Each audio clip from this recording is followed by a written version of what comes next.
We could have had 8 that returned this year, and we've got 3 that returned. But, as you and I were talking about, I understand it. They've got jobs waiting for them and graduation and student teaching and internships and everything like that. So, we could have had, 5 more seniors that actually would have been back this year. What it does, though, is it gives some younger players who don't have that quite Exactly. Division One, Yeah. success in their past or just Division One experience. It opens it up for some younger players. Yeah, you're exactly right, and that's kind of the silver lining, I guess, for us because at one point I think 3 out of our top 4 hitters are all freshmen, and you're right, they wouldn't have maybe had those opportunities, and so in hindsight, it's nice. We're still battling for first place. We're still competitive, all that kind of stuff, but at the same time, we're getting some younger players. That exposure. And this year is different, too. That's another thing. I mean, 6 out of our 8 defensive positions are all new players or a player that has not played that position. And so we're still up there at the top, and the success that we're having. My players tell you I'm pretty tough on them. I'm hard. I push them, but it comes from a good place, and they're handling it extremely well. And, like I said, we've got a freshman that's a DP hitter, and she was leading the team at one point, and the conference, and we got a freshman that's leading off, and another freshman that's hitting the 2-hole. So, they're getting great experience. So, and again, I think our strength of schedule was 12th last week when I checked on it. So our non-conference strength of schedule was 12th. So, we throw them in there, and they're producing and performing, and they're fun to watch. The NCAA tournament, how many at-large teams do they take? And has the OVC ever gotten an at-large team? I don't know if the OVC has. There in 19, 2 years ago, the Missouri Valley did get an at-large. So you pretty much have to win that weekend. Right. And, we're sitting here talking about this, not being able to play this past weekend and how we're contending for the championship. But at the end of the day, that also might be a blessing in that, it takes the pressure off our players a little bit that we just go out there, and maybe it also puts a little chip on their shoulder, that maybe they were short-handed a little bit with some games, and so now we go into that weekend, and especially with, EKU getting us 2 out of 3 here on our home field. So, there's always some good stuff that can happen. You don't have to go in there as the regular season champion and also win that weekend. You just focus on trying to win that weekend. So how good is Eastern Kentucky? As you mentioned, they came to Cape and won the series. Yeah, they're good. Their depth pitching wise is they go about 3 deep, and all 3 of them are really good. Now they're number 1. Peterson, we ran her out both games, and I was really happy with our players, about that. But then they go to Pollock, and Pollock, came in and kind of shut us down a little bit. It helps us again because we've got video. And the funny thing about it is back in 19, we beat EKU 4 times that year, twice in the tournament. And Pollock was their number 1 there, but we had her number. We were able to get to her then. But she's a 5th-year senior, so an older player. And so she'll be, wrapping it up this year. But, no, they're good. I think they got 7 kids from California on that team, as well. Well, they got a pipeline to the West Coast. I don't know, I guess. But they got 7 kids from Cali. So, not that means, but I'm just saying, West Coast kids that are playing year-round and, that sort of thing. So, but they're good. And, we're looking forward to trying to get back to the tournament here and getting another shot at them. I think most people knew that you were going to have several players back from your championship team because the NCAA waived it, and everyone gets an extra year. Same case in baseball. So I think some people would probably be surprised to know you only have 3 seniors on your team. That's it, 3. Yeah, 3 seniors, and really one of them, Austin, she didn't even get a full year with us last year. She was a transfer. And so she came in, and we only got the 17 games in. But so she didn't even get a full year. But yeah, that's what I was saying. We're going to have, players coming back next year with experience. But obviously, Rachel Anderson and Ashley Ellis. And, losing them after this year is going to be extremely tough. So you bring up Ashley Ellis. And she is now 1 home run away from the all-time career home run record, and that was set by Michelle Summers, who graduated in '08. But the record is 48. Ellis now has 47, and she already holds the single-season record with 17 in a season.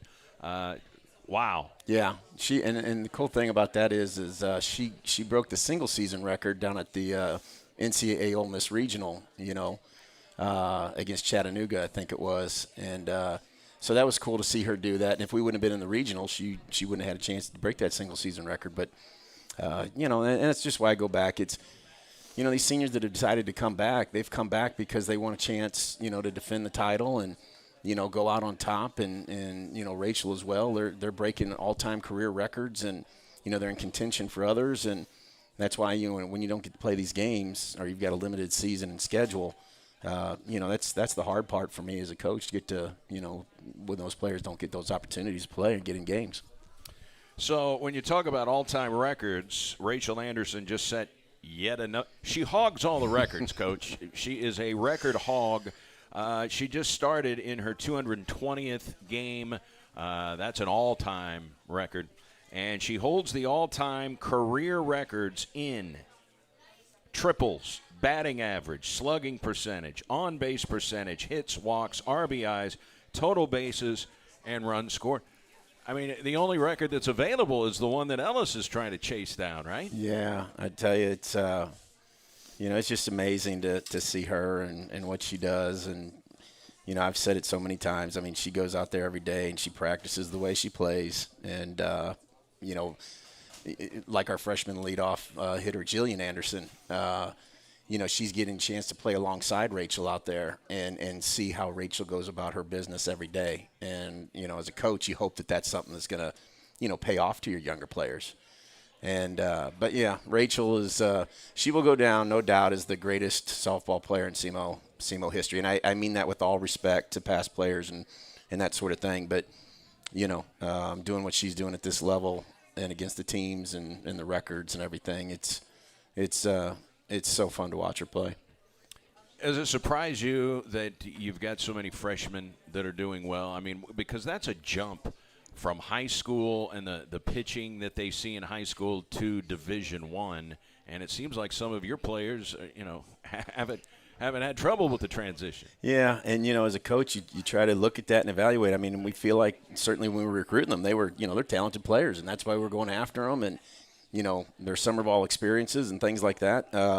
So you knew that it was going to help. But it's just, as a coach, you just never know when it's going to come in and when it's going to click for them. And sometimes you're wondering, is it that thing of they're so young, they don't know what they know, and they're just going out there playing ball, And so as a coach, you wonder if that's going to be the case and it's going to catch up to them. Or, no, they're just, that talented right here, right now, and they understand it exactly, and they're going out and competing every day and going out and winning battles.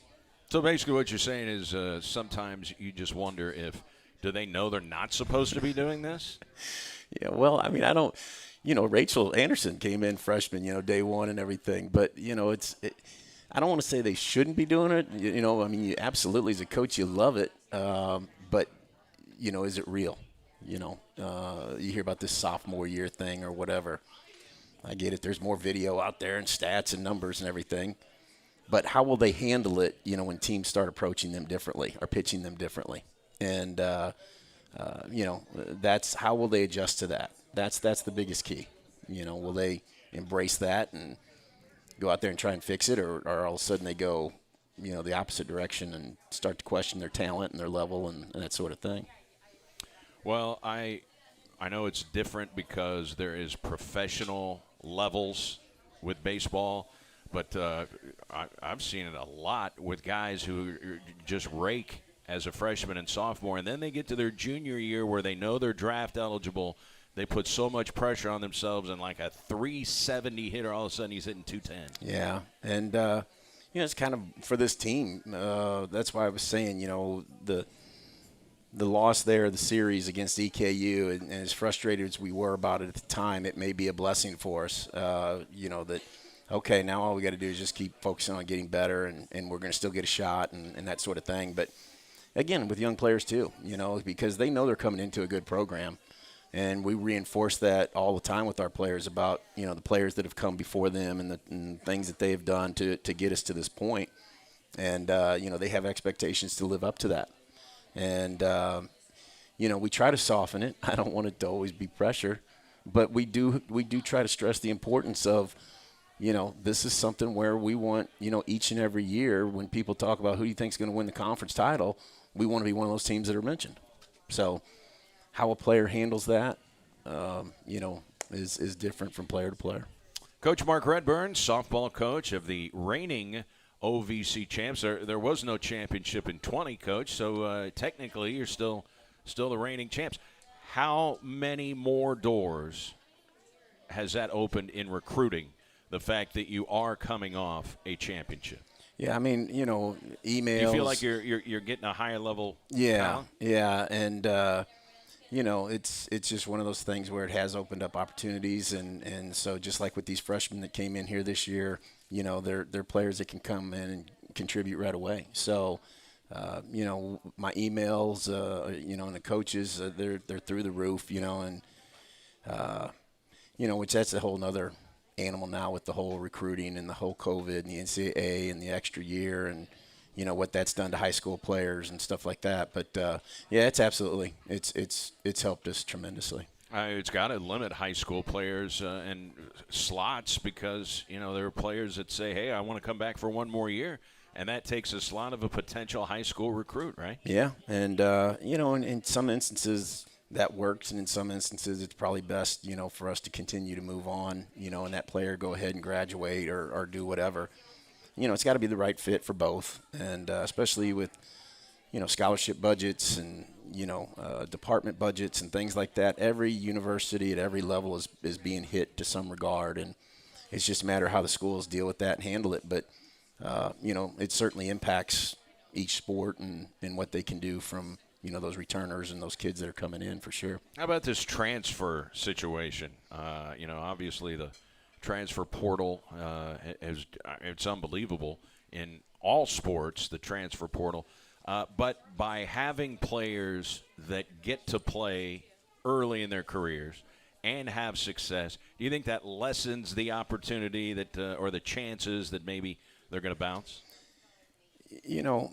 It's been happening in softball, but more at the Power 5 level. But now we're starting to see it in these other levels, and I get it. If somebody's not happy or they want to move on, that's what the purpose and intent of that is, I guess. But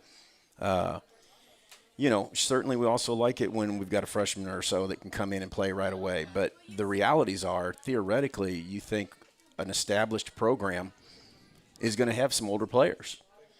And, the freshman's going to have to come in there and understand, I want to be playing next year as a sophomore or junior or whatever. But, right now I've got to just learn the system and learn how to survive, quite honestly, at the college level in all aspects, academically and socially and athletically. And, it's tough. It's a tough transition. But, we've always said, look, if you don't want to be here, if you don't want to wear black and red and have red hawks on the chest, then – that's fine. We get it. We understand. But we want people that want to be here.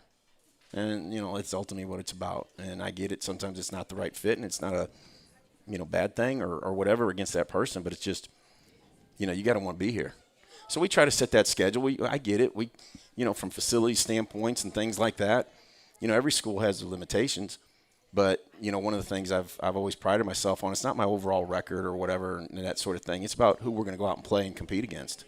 So we try to give our players, and when we're recruiting them, hey, you're going to go play against, SEC teams and, Big 12 teams and stuff like that. I want them to have that experience. So, that's just kind of how we approach it. Well, you finally got a chance to take advantage of your new video board. You couldn't. I know you got the video board in after COVID, and you weren't able to really experience it on game day. What's that been like, and what kind of feedback do you get? I know I come to work at 4 in the morning to go to the radio station, and if I happen to drive by Spring and Bertley, that thing's on at 4 in the morning. Yeah, no, it's been great. Obviously, we use that and send that out to recruits and show them, and when people come to our games and they see that and they see the highlight video, and Charlie does such a great job with our videos and hype videos and all that kind of stuff. But yeah, absolutely. And we put that out there to recruits and let them see it. And I think other than Jacksonville State, I think we're the only other team in the conference, with a video board. So, it's unique. So. What were your thoughts when you heard that Jacksonville State and Eastern Kentucky were leaving the OVC? Twofold, I guess. One, that 7+ hour drive. That's the first thing I thought. Yes. That's the first thing I thought. But at the same time, I respect both those programs. And as a conference, you want, programs in there that are going to lift you up, your conference. They're going to challenge your players and that sort of thing. So, it's going to be tough to see them leave. But I hope we can get some other schools in here and, that are going to, raise this level of the OVC. And, I'm looking forward to seeing what that might bring. All right. So it's this weekend. You've got Murray State coming to town. But before that, you were supposed to play UT Martin in a doubleheader at 3 o'clock on Wednesday.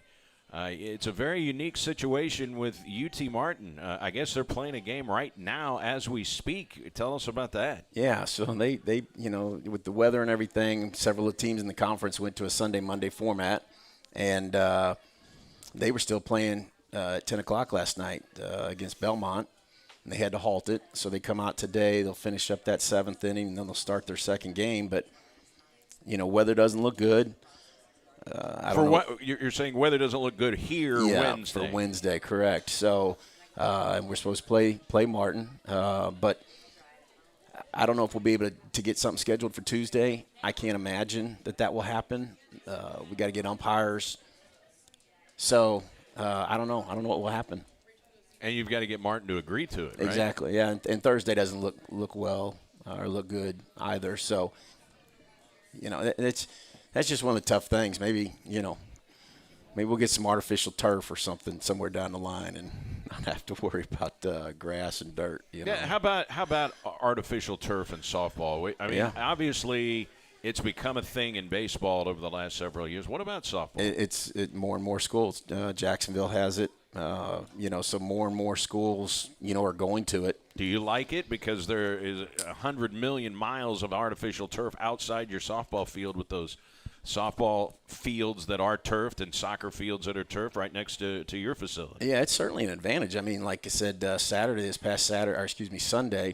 our field was soft, and so we were able to be on the turf, and we were able to get out there and go at it. But, there's varying levels of it, and so as long as it's a good quality, infield surface, it doesn't have the big bounce and all that kind of stuff, and there's some, new things out there. So, yeah, I wouldn't be against it, even though our grounds crew guys, they do such a phenomenal job with that grass out there, and we love it, and that sort of thing, and we always are constantly getting compliments on that grass and that infield surface and everything. So, but I want to be able to play ball games. So it's it's one of those things where I'm a weatherman also. You so, have to be. Yeah, I wish I wasn't. And a COVID guy, so I don't know. We're constantly trying to get those updates, Who's getting tested and when are they getting tested and did they come back, negative. So it's been a strange year. Everybody's talked about it, but it's been in all seriousness, though, too, I think it's been a tough year, for athletes, student athletes, and dealing with everything that they got to deal with mentally and, still go to school and Zoom and practice and – so, yeah, it's been a tough one. Have you dealt with positive tests on your roster? We have. We've had several of those. And, in fact, when we went to Tennessee earlier this year, we only went with 14 players. And, didn't have starting shortstop. So we've had to deal with that. But for the most part, I think we've gotten through it. We've had players that are in that NCAA window and tested positive, so they don't have to worry about it. We have others that have gotten the vaccine. So I feel like for the most part, we're pretty much through that. Are you pro-vaccine here? Have you? Oh, I got it. Yeah, I got it. I had both of them, and so I had COVID back in November. So, but I'm Unlike you, I've had it and I've gotten both vaccines. Which one did you get? The Moderna. Okay, and Yeah. how did you react? I You mean, know, some people have some side yeah. effects, some don't. The first shot, the fever and stuff came back. I don't know, 12 hours, not maybe 12 hours, but till about noon. And then the second shot, I had it again for about 3 hours or so. Went back to a little bit of a fever and achiness and stuff. But, you take a few Advil and Tylenol or whatever, and you're good to go. Good to go. All right, tell us what we need to know. Obviously, I just ran through all the records that Rachel Anderson holds. Tell us about Rachel Anderson as a softball player and maybe even when you were recruiting her, and did you think when you were recruiting her she was going to be this player? I knew she was talented, and this is probably, there's two stories that I always tell about, Rach, and the first one is I'm out in Colorado, and we're recruiting her, and I'm standing there behind the backstop, and she's playing one of the top, summer ball teams in the country out of California, and she's leading off, and everybody's there, and they're watching, and she leads the game off with a home run to dead center field, and I immediately just kind of dropped my head, and I'm like, yeah, well, guess I'm not getting her.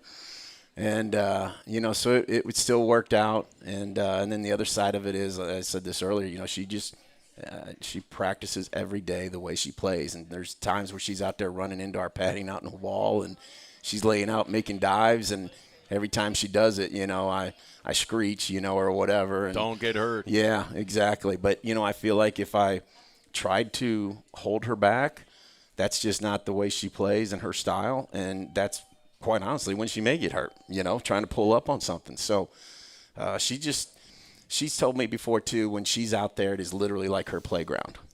And you can tell it, she plays, and it's consistent. There's no ups and downs. There's no good days, bad days, with maybe her mental ability or whatever, or, emotions, whatever. It's her playground. And that's how she goes about it, and it certainly shows. But, even a greater, person, such a great teammate. Here's another story. One of our very first scrimmages, she's out in center field, and she's on one team, and she's chirping at the pitcher, telling, hey, here you go, you got this. But then in the next breath, she's chirping for the hitter on the other team. Hey, you got this. It's just kind of how a teammate she is. She's rooting for everybody all the time, and, she'll catch, bullpens on the bucket, and of course I get nervous about that too, but she jumps right in there, and that's just kind of the player and teammate she is. All right, we're going to talk to her when we come back. Rachel Anderson, who is hogging all of the records at Southeast Missouri State. She'll join us after this timeout. It's our final coaches show of the season, Wings Etc. in Cape on SEMO ESPN.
Red Wings, etc. And it is our final coaches show of the season. And so we're excited to be talking softball. The OVC's reigning champs, the Red Hawks, are just percentage points out of first place in the OVC. Still plenty of games left. They will be trying to dodge the showers on Wednesday as they are scheduled to host UT Martin in a 3 o'clock doubleheader. Rachel Anderson joins us. And what is this about hogging all the records? I mean, I just went down the list. I mean, if there's a SEMO career record, it seems like Rachel Anderson's name is next to it. Mm-hmm. Really, I think that was one reason why I came back as my fifth-year senior. Thankfully, I was able to, get that year back because I felt like I had unfinished business to do. And it's really exciting and awesome to see that, I am getting those records and I was able to finish this out. Does it seem like you've played in 220 softball games at SEMO? No, I still feel like a freshman. In all honesty, I still see myself as a freshman. I mean, I am a leader, but I lead by example. I don't lead by, words and stuff like that. So, I don't know. I just still feel like I'm 18 still playing softball. So do you feel a bit of a responsibility to be an example for the freshmen? Because I'm sure when you come to play Division I softball in any Division I athletics, they really don't know what it takes on a day-in, day-out basis to compete at the highest level. I mean, because you didn't have to do that in most high school programs around the country. No disrespect to high school programs, but it's a different animal at Division I, and you're somebody that those young players are certainly keeping their eye on. Right. I really take, Jill Anderson, Kelby, all the really outfielders that are freshmen, I really take them under my wing. It really gives me, I don't know, I'm really excited that, they're able to come up to me and ask me questions. Or just today, Kinsey Wrigley, just because they're freshmen, they make me a better player.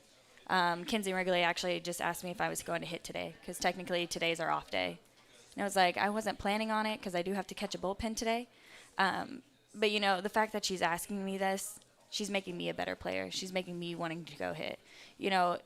Just because they're younger than I am, they're still making me better.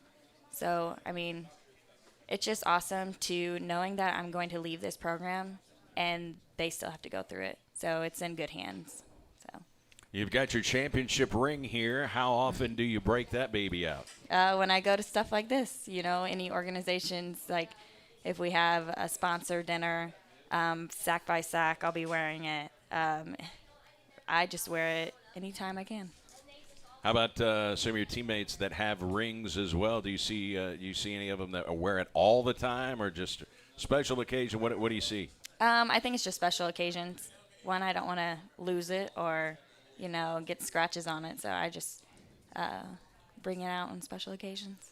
All right. Tell us about this run at an OVC championship. I know you were disappointed not to beat Eastern Kentucky, but chances are you're going to get another crack at Eastern Kentucky somewhere down the line. Oh, yeah. After we lost the series, I kind of looked back at everybody and I was like, okay, we lost this one, but we're going to get them again in the championship, most likely, hopefully.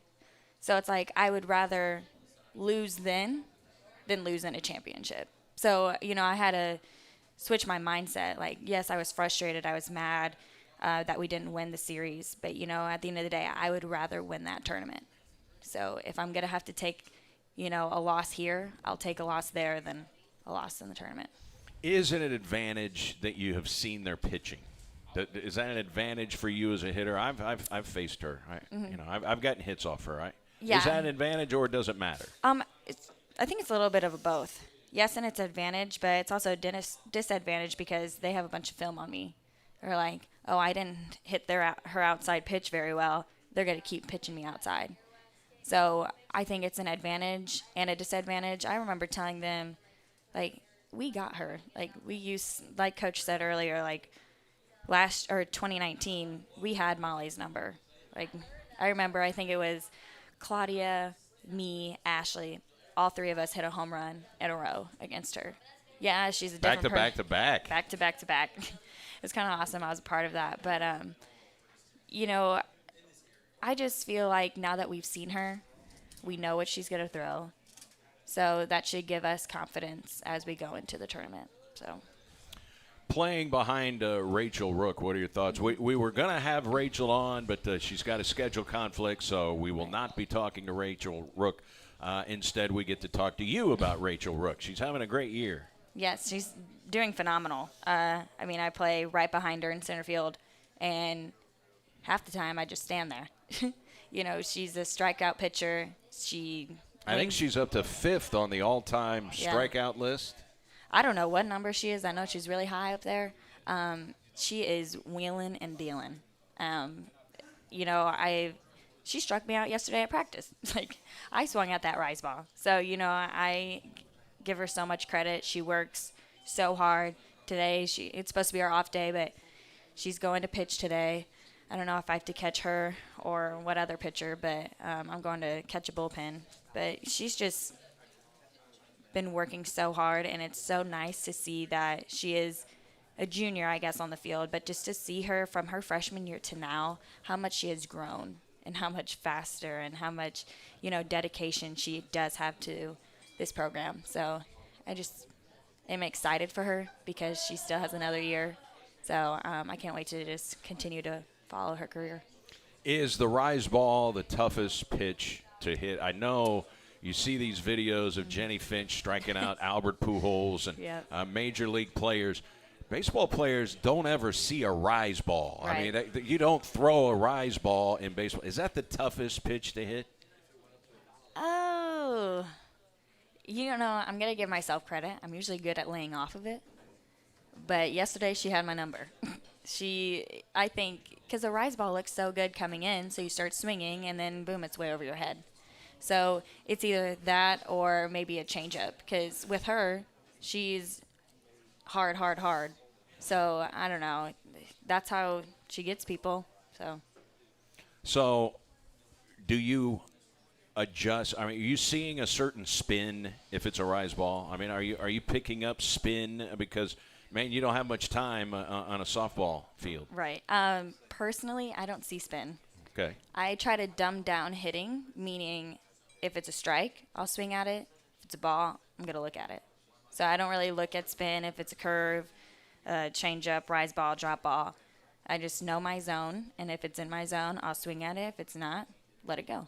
So that's just how I go up to the plate. So is Rachel Rook a smack talker when she strikes you out? Does she let you know that she struck you out? No, but, you know, I always compliment the pitchers. Like, oh, that was a nice pitch. Like, I remember I twirl sometimes on a changeup where I'll basically look like I swing twice. And I'm like, you know what, good pitch. Hey, I give you that. You got me fooled. So I always give them credit. But she never really, like, rubs it in, so to say. How often are you at the plate guessing? Guessing? I don't like to call it guessing. I don't know what I would like to call it. But you always have to go up to the plate with a plan. You know, whether there's runners on, there's no runners on, you just go up there with a plan. And I think my plan never changes. Just for me personally, like I said, swing at strikes, look at balls, that's my plan. You know, get on any way I can, get runners in any way I can, whether it's a swinging bunt or a ball over the wall. You know, that's just how I go. So do you have notes like against a certain pitcher that you've already faced, and you kind of refer back to, you know, I'm sure you make mental notes when you face a certain pitcher, but and there are scouting reports, and that stuff has really gotten a lot more specific scouting reports. Oh yeah, it's insane. I personally, you know, look back at our film, maybe and when we're in the tournament, like I'll look back at the film when we played like OVC teams, but usually because they have 5 years of film on me, at this point I don't know what they're gonna pitch me. So I know as a team, our coaches are so grateful that they do this. They send us film of like are hitting during practices, during games. And, if I see that I'm struggling on this certain pitch, well, then I got to be prepared that certain pitch is going to come again in a game. But, yeah. So, are you ever in the box and pitcher makes you look bad on, say it's a changeup, makes you look bad? Oh, yeah. You almost know for sure that pitch is coming again right away. Oh, yeah. Whether it's right away or 2 pitches after that, I know it's going to come again. Or the next at bat. If they fool me once, they're going to want to fool me again. So, I just got to go up in there and be like, all right, you got me one time, but I'm going to get you back. I'm going to make you pay for it if you pitch it again. How cool is it playing alongside Ashley Ellis as she's closing in on this home run record? I'm sure, obviously you've hit a lot of home runs in your career, but, she is just got natural power. I guess They said she hit one into the road against Eastern Kentucky. And it's like all her home runs, they're over. Some, like for me, for example, if I hit a home run, I think it looks like a pop fly. It's going to get caught. Hers, off the bat, it's gone. Like, their line drives over the fence. Like, that one ball versus EKU, it literally went all the way to Cape Trails, I swear. The umpire, when I walked out to center field afterwards, he was like, that literally hit the road. Like, that thing was gone. It's probably still in orbit. Like, she is crazy. She has so much power. I don't know. It's speechless because even if she hits a foul ball, it's over the fence foul ball. Like, I don't know. That kid just has worked so hard from where she is now, from her freshman year, seeing her grow, seeing her mentally, physically, to seeing where she is now and all the success. She deserves it. So I'm hoping she gets this home run, and, I'll be cheering her on for as many home runs as she gets still. Well, considering now, we don't know if you're going to play on Wednesday. Hopefully you do play on Wednesday, but considering you've got five straight games at home, and she needs 2 homers, it'd be kind of cool to see her do it at home. Oh, yeah. I will. If I could do a backflip, I would do it for her if she hits 2 home runs this week. And I'm not even worried about it. She'll get these 2 home runs, whether it's Wednesday, whether it's this weekend. She'll get it sometime in this season. So she's got time. She's not worried about it. Neither. I don't think anybody is. I think we just know that she's gonna get it. So how weird was it to have a weekend and you're not playing ball? Right in the middle of the season, right? I know. I wish we, could have gone somewhere else. Like, we were all kind of joking in a sense, like, what if we go to California? Or what if we go to Oklahoma? Like, I know it wasn't going to happen by any means, but it was very interesting being here 5 years and having the weekend off. But it wasn't really a weekend off per se, because we still had practice Saturday. We had a scrimmage Sunday that, parents were still able to come and watch us. So it's not like we sat on the couch and watched all these other softball games. Like, we were still out there getting our reps, getting better, playing innings like we were if we did have a game. So how closely are you monitoring other schools? Like, okay, what did EKU do? How closely you keep an eye on that? We have a lot of girls on the team that will send in our group message, hey, so-and-so swept this team or so-and-so split. But yesterday I went over to, we call it like the sophomore house. We were watching EKU and Tennessee Tech, and then we watched Arkansas and Mizzou. Like, we just kind of flipped through the channels and watched some softball. So that's always nice. That'll be something I'll miss when I graduate. Okay, best pitcher you ever faced? In my whole career? In your career. There's been a lot. Was there one pitcher you're just like, how does anyone hit this pitcher? I think as a whole, it would be the girl that was on Drake. I can't remember her name, but she played for Drake. She played for Drake. She got drafted, and I remember it was in 2019. She had everyone's number. Like, we could not hit her to save our lives, but it was awesome to know that she was that good to get drafted or to go on with her career. So Is it tougher to hit somebody who just has absolute velocity or somebody who is just masterful with command? I personally would rather hit a pitcher with a lot of velocity, but it's the pitcher that has a lot of spin.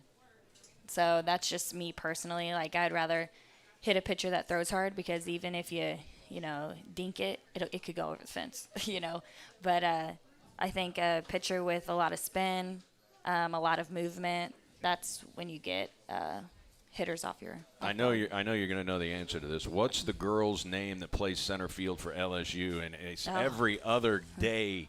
Yeah. There's a highlight on SportsCenter. I know they call her Air Andrews because she just dives. Nothing gets down with her. I love watching her highlight reels. And not even just in the outfield, but hitting, too. She hit an in-the-park home run, I think it was. Like, she is so fast. And just off the bat, her first step is just right where she needs to be. So it's really cool. All right, which is more exciting, getting a hit, making a fabulous defensive play, or stealing a bag? Making a fabulous play, by far. Because, that happens every once in a while, I feel like. For me, at least personally, especially with our pitchers, sometimes I just stand out there for 7 innings and I don't get any action, which I'm not mad about. That means our pitchers are doing phenomenal. But I just love, getting the balls or diving for a ball that they're like, how the heck did she catch that? Because half the time I say that to myself, it just happens to land in my glove. So I think for me personally, it would just be making that catch. So they moved the site of the OVC baseball tournament. Mm-hmm. What have they said about the softball tournament? Is it still going to be in Oxford? Yes, I assume it is, because I think they re-signed that contract. Yeah. Okay, the last year. Mm-hmm. Well, they thought it was 2019. We thought it was going to be the last year, but then they re-signed the contract, if I'm correct. And now. So, what do you think of that park? They've got nice facilities down there. Oh yeah, I love how it's at a park, because especially going there, you just feel like intense. Like I would love it to be at SEMO or whatever, but having everyone travel, and going to this big place, Chakalaka Park, like there's just so many good memories there that I can't wait to go back. So. It'll be interesting to see when Jacksonville leaves if they're still going to hold. Mm-hmm. That basically it's in Jacksonville's backyard. I know. Rachel, we wish you the best of luck as you guys try to chase down a regular season title and, more importantly, the OVC tournament championship. That'd be a heck of a way to end your career, don't you think? Oh yeah, thank you for having me. I love doing this stuff, especially since I only have like a couple more weeks left of this. So it's an honor to have me here. Thank you so much. We Thank appreciate you. it. All right, we get one final word here with the coach before we get out of here. He's finishing up what he is getting for lunch today. And we forgot to ask Rachel what she got for lunch. All right, so it is going to be at Chocolaco Park. You were confirming that when you were sitting over there, the OVC tournament. It would be weird for them to continue to play there once Jacksonville's gone, don't you think? Yeah, this is going to be the last year, and I know there's some discussions about going back to schools hosting it. The problem with softball is just not very many complexes out there that we feel are at a Division I level. There's a lot of rec facilities out there and stuff like that, but we as coaches, we don't want to just go to a neutral site, to go to a neutral site and play at a, in city park. Substandard facilities. Yeah, exactly. So, I've always liked it down there. Those people do a great job down there, and it is. It's a field and a stadium built specifically for fast pitch and great environment and like Rachel said, championship kind of environment. So I don't know how many softball fields they have there, but there are a ton. Yeah.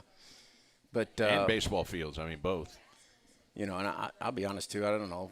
If we go back to the schools hosting it and everything, I don't know how many home teams actually that are hosting actually end up winning the event. It's really more work than people understand and realize. And, I think it kind of takes away from it. So I've always been one of those, let's just show up wherever we got to be and let's play. I don't want to have to worry about all that other stuff. But so I don't know what they're going to do.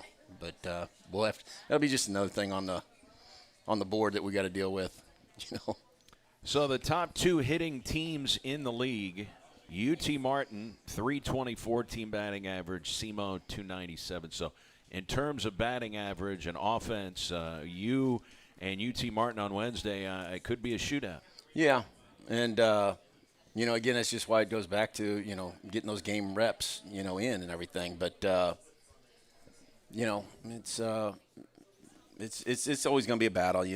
All those different phases of the game, and sometimes with a young team and a slightly inexperienced team, we get one phase there defensively where we don't do a good job, or maybe offensively we leave runners on base because we don't get the timely hit.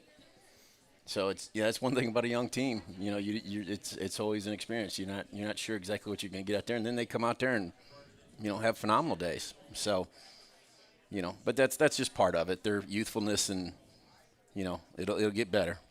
All right, you've got Murray State in here this weekend, 2 o'clock doubleheader Saturday, and then 1 o'clock on Sunday. So it's a nice little stretch here, 5 straight home games. Yeah, and, I think we're honoring, our seniors this weekend also.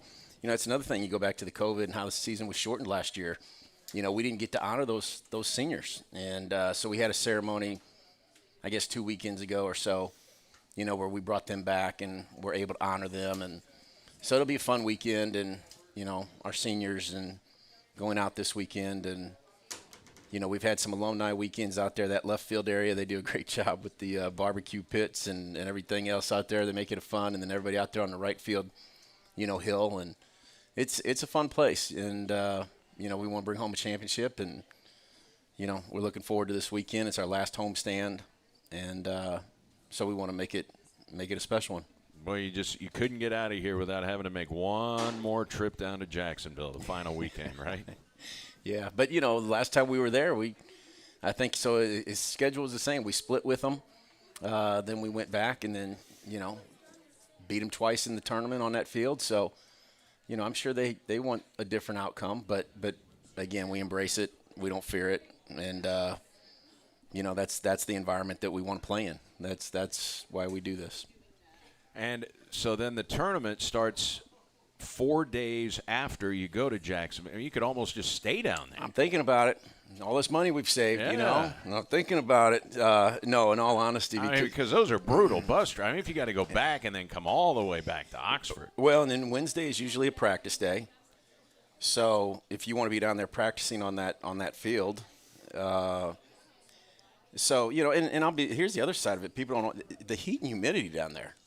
I mean, it's unbelievable. So our players aren't used to it. Then you go down there, and there's stretches where, that heat and humidity, and you've been down there, and even on the softball side there of the stadium or the field, they've got artificial turf, in front of the dugouts, around the plate, home plate, and that, that kind of holds heat and everything as well. But I just think it's great for our players to get acclimated to that environment and to be down in there. And so, yeah, we're thinking about it. I haven't told my administration that yet, but it'd probably be a smart thing to do. All right, Coach, we wish you the best of luck as you try to chase down this regular season title and then, of course, in the tournament as well. Thank you so much. I appreciate it. Coach Mark Redburn, thanks to Rachel Anderson. We appreciate her time.